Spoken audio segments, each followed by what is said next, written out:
lightweight title fight. Oh, what a left hook by Castillo. Looking to finish it here. He goes down and being on the canvas twice.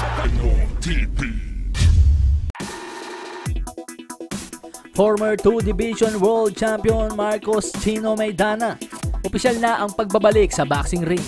Matapos ang 5 taong pagiging retirado mga amigos, sa wakas ay nakakuha na po ng kalaban itong si Marcos Maidana. Ngunit hindi po ang pinakaminimithing kalaban ni Marcos Maidana ang kanyang makakatunggali ngayon mga amigos. Kung inyo nga pong matatandaan mga amigos, nilabas natin dito sa Walang Preno TV na gusto nga pong makasagupa o magbabalik lamang daw sa boxing ring itong si Marcos Maidana para lamang kay Manny Pacquiao.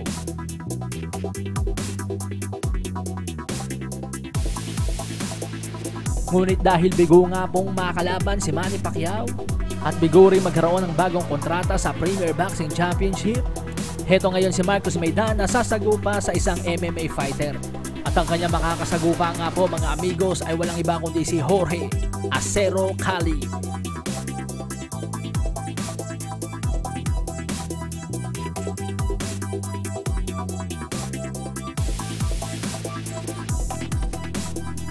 Yan pong MMA fighter na yan ay nakapagtala po ng 83 professional fights with 43 by way of knockouts.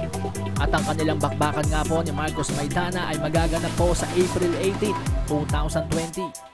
Ngunit sa ngayon mga amigos, hindi pa alam kung anong timbang ang kanilang paglalabanan.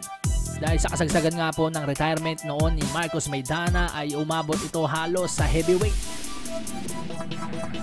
Yan po mga amigos kung pagmamasdan nga po natin itong mga larawang ito.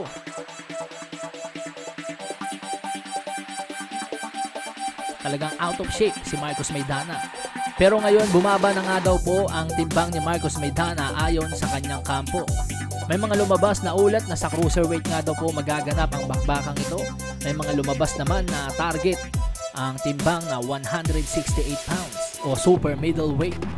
So malay natin mga amigos kung magiging impresibo ang panalo ni Marcos Maidana rito. Maaaring mabigyan siya ng chance makalaban si Manny Pacquiao. So yan lamang po muna ngayon ang ating ulat mga amigos. Maraming salamat sa mga tumutok. Hanggang dito na lamang po muna tayo hanggang sa muli. Adios amigos. Walang Preno baby baby.